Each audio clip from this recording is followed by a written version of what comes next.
Okay, in this video, I just want to show some screenshots of the process that it goes through, Starlink goes through with the load balancing and everything as it's actually uploading a video to YouTube. It takes like a 44-minute video. It takes somewhere like 15-20 minutes to actually upload it. It used to take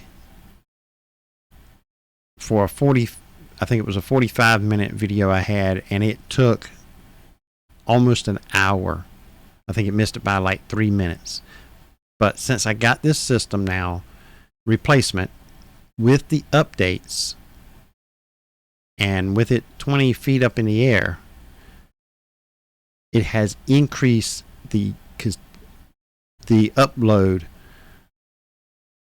not by maximum, making it higher. It's just being more consistent of being high. It don't go like up to 20 and then fold down to 5 or 6, then goes back up and goes down. When it's uploading, I can see it steady going instead of fluctuating up and down and making it last longer. And I think this one was a 44 minute video, and I just took a screenshot periodically as it was uploading all the way through until it said 100%. And also I got some screenshots of the Ubiquity router showing the traffic speed going as it was uploading. I was doing speed tests as well at the same time it was uploading to see what kind of speed I would be getting with it uploading at the same time. Got a few pictures, screenshots here, so I'm going to go through them kind of quick, so it's going to be a short video, but I just want to show what it does when it's actually uploading videos through Starlink. And it uses Starlink even though I have CenturyLink, but since it needs high demand of upload, it switched me over to Starlink in the router itself, as the load balancing is working flawlessly so far. So let's get to the first one. Let's see here. All right. Let's see this one here. This is when I uploaded part 6, and it just started, and it's sitting at 1%. So we can go to the next. Going to 2%. It says it's going to take 1 hour and 58 minutes. And you'll see that that time drops very rapidly. That right there, it says hour and 58 minutes. I'm supposed to say 2 hours, and it's at 2%. And then it changes 1%. 1% and goes up to 3%, and it already dropped 30 minutes off of it. And then it goes 4% down to hour and 23. Another 10 minutes off of it. Almost an hour. Then it's an hour when it hits 6%. Remember, when it started, it said almost 2 hours. And 55. Now, if you want to pause this, I'm going to go through them kind of quick. You can pause them and write them down or whatever you want to do. But you see the time drops 48 minutes. And here is the edge router. And you can see which one. Let's see, Starlink right here is ETH1, which you come up here. ETH1 is the orange. And you can see the orange is getting used for streaming. Son is probably, I think he was actually on the game of streaming. So orange is getting used up and down. And here is Starlink right there. So it's doing 7.34 megs and doing 11.29 megs receiving. Now we're down to 50 minutes. We got 17% uploaded. And here's another screenshot of the edge router. We're down to almost 30 minutes and got 28% up. Here's the speed while it was actually uploading. I still got 7.88 available as it's uploading. Down to 28 minutes, 36%. Download kind of fell out, and you see the ping kind of high. It's probably where the structure of where the trees are, probably at the time I ran that. But upload is phenomenal, even though it's still uploading. Then I went to this site, and when I do a speed test, the load balancing kicked in, because you see down here at the bottom, that's the IP address of CenturyLink connection. But when it started having that demand of data, it kicked it in and sent me over to Starlink. Even though it said this is my IP, but when it started doing the test, it flipped me over to Starlink to do the test, because high demand of speed, it automatically switches you over to the best connection that you got. It knows how much speed the CenturyLink can do, and if it can't do enough, it's automatically switch you to the next best one. And since I only got 2, it switched me over to Starlink. And that shows me right there that the load balancing is working real well.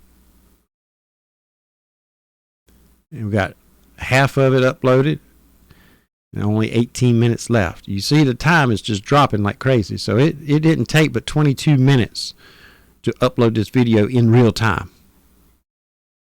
15, 13, 10, 8, 7, 5, 4, 3 seconds now. 99, got 24 seconds, 100%. In real time, it didn't take but like somewhere about 20 minutes to actually upload that 44-minute. I do believe it's 44. Let me check and see. I want to say that was a 44-minute video, part 6. Let me see. I just looked at that video, and it says 44 minutes with no seconds. Exactly 44 minutes. So it takes 20 minutes to upload a 44-minute video. So pretty much in that ratio, whatever the video is, cut that in half in minutes, and that's about what it takes to upload. Now, I don't know how consistent that would be, but with that one uploaded, that is the ratio. Let's see if there's any more. Yeah, let's see. Here's another test after it actually got uploaded. I'm doing down 63 and upload 25. I have been seeing more above 20 more often since I got that update as well, them 2 updates. It's nice to see 20, 25 upload. It's real nice. And that's the last one. But yeah, after them 2 updates, I have seen a big increase of upload and download, even when the system is under a load, like uploading a video. I'm still getting 7, 10, sometimes 12 of speed available, even though when it's uploading. And I watched the graph bar in the router to see what kind of speeds it's actually using, and it's doing 10, 12 upload. So 10 and 12 and give me 9 or 8 on top of that still available. So that's telling me that it's staying at roughly about 20 to 25 when it's under a heavy load of uploading. Because what I have available left and what it's actually uploading the video at, you put them together, it's coming around somewhere between 20 and 25. So it's holding the speeds now since it's done the updates. And you saw what kind of speeds I was getting when it was uploading, and then it really jumped up when it said 100%. I clicked on and see what the speeds were, and you saw what they ended up being. It's very rare now that I see download speeds when I do a test below 50. Every now and then I'll get a 30, 35 maybe, and sometimes it'll start out like 10 download. Then all of a sudden it'll go up to 10 and just sit there, and all of a sudden it'll get back right over to 50 and 60. Sometimes it sits there, and that might be because it's just coming around where them trees are, and it's going through the trees, be able to pick up. But as soon as it gets that line of sight, it just boosts right up. And when I get the hundreds, 120, 130, it might be connected to more than one satellite. I don't know. I haven't checked how they, connect them. Do they do one only at a time? Do they do two? I don't know how many it will connect and actually transfer data from at one time. But it seems like from that graphic that I saw, that's not associated with them, but shows where the the satellites are, seems like when they're dead center or to the left, where there's no red in the globe of the side of the sight of the dish, seems like I get higher numbers.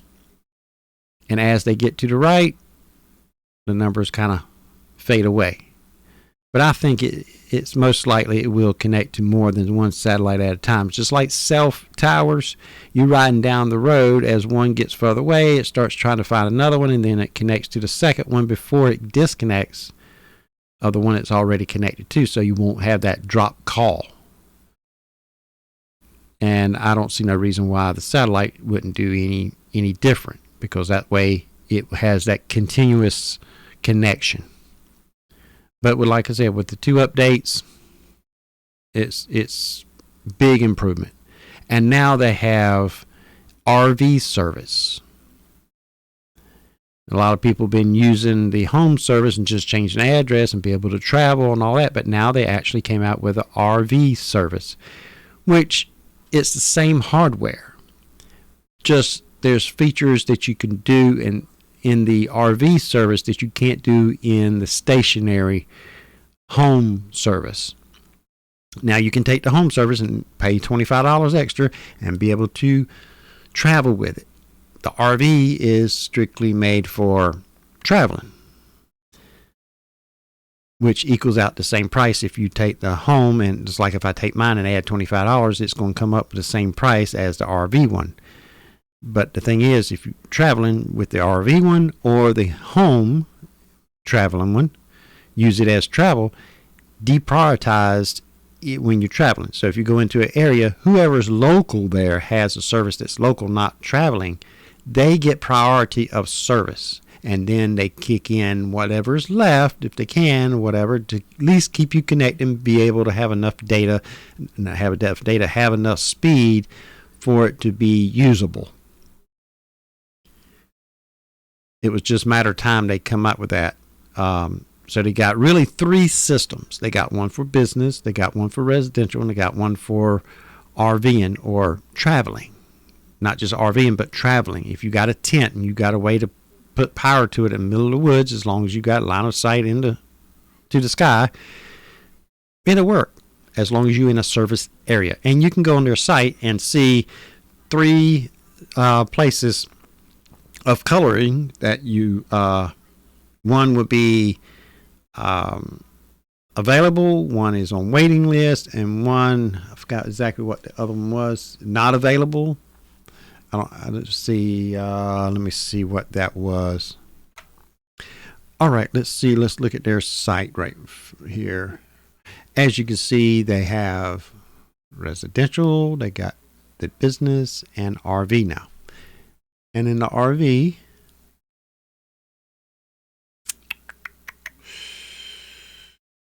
it's $135 a month. Now mine's $110, but if I pay the $25 to be mobile, it still comes up to $135. Now, one advantage you have if you get the RV system, which the system, I'm not talking about the physical hardware, I'm talking about the package, I guess, the service package. You can pause it and unpause it as needed, The residential, as far as I have read on their site, you cannot pause it. You can only discontinue it, and then you have to reactivate, and it might not be able to reactivate it right then. You might have to be almost like put on a waiting list to get service again. Then you can go to active coverage. This is the map I was referring to, I do believe. Yes. You have available, waiting list, coming soon, the 3 colors. And you come over here and you can see available is all this light blue. And waiting list is the dark blue, which for some reason it's just the way they put their satellites up and whatnot and make all this not available. Some of it's on waiting list. So if I zoom in here, and this might explain why I don't have good service all the time, because I just might not be in a middle of a good solid blue light service, light color blue saying available, because that them cells here is pretty much where it's available, and that means that's where you get service. And if I'm outside or very close to the edge of one of them cells, that might be why mine fluctuates. So see, here I'm up in here in, this is Jacksonville. This is where I live, up in here. But this is middle of Jacksonville, but this is all Jacksonville up in this area. And I am, let's see if I can zoom in far enough to tell roughly more detail exactly where I am. If it gives me enough roads that I can see that's closer to my house. Let's see, I see one road. Let's see if it will show me some roads that I can actually identify where I'm at. Some of the roads are not showing because I know these roads, and there's a few roads in here that's not showing up. Let's see, you got expanding in 2023. See that right there? I just noticed that. Available now. See how that changes? Available now 2023. And somewhere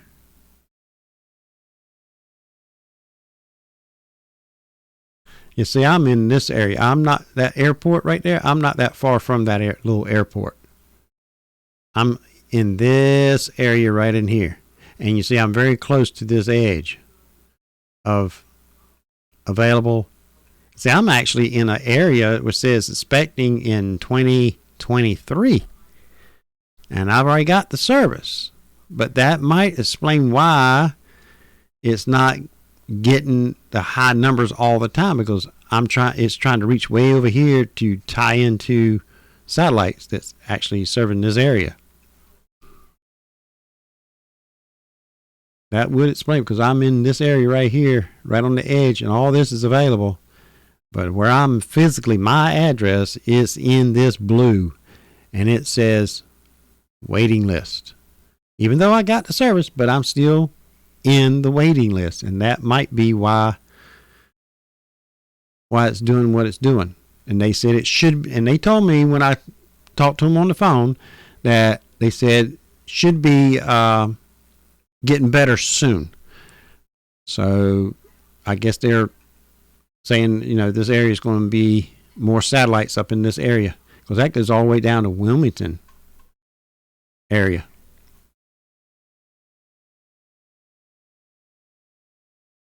So as soon as all this gets nice and light blue in this area, then I'll have better service, because there'll be satellites directly above me instead of at an angle, because I'm sitting over here and it's trying to get a satellite somewhere over here, which makes sense when I look at that simulation of where the satellites are. It's always like I'm here and there's a satellite over here and over here that it's actually trying to pick up.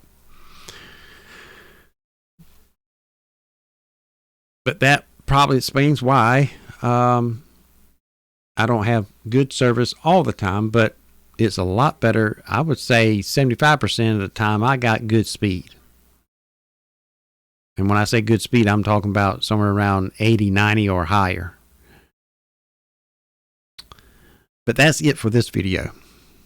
And like always, if you hadn't already done so, don't forget